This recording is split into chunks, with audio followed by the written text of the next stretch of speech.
Welcome to my home, now known as the Norsu home. As some of you may have already seen on our series, we renovated this house. It was meant to be about a 2-month project. Oops.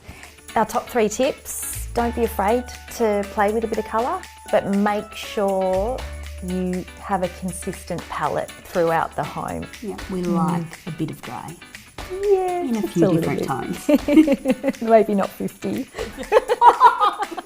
Second tip would be flooring. So just pick something, again, that reflects your personality or your style. So for us, it was, the typically Scandi oak board, but teaming that with something warm in the woolen loop carpet that we got from Godfrey Hirst. Love it. Yeah, I think a third tip would probably be just to have a bit of fun. People associate renovations with just being a headache. So just if you've got the right mindset heading into it, you're bound to have a bit of fun along the way. That's for sure. The favourite room, and now that I've actually lived in the house for a few months, would have to be the bathroom. Yeah. It's kind of like a bit of a crazy bathroom, and I love going into it every day.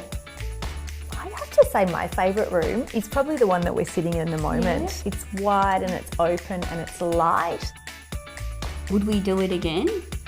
Absolutely. In a heartbeat.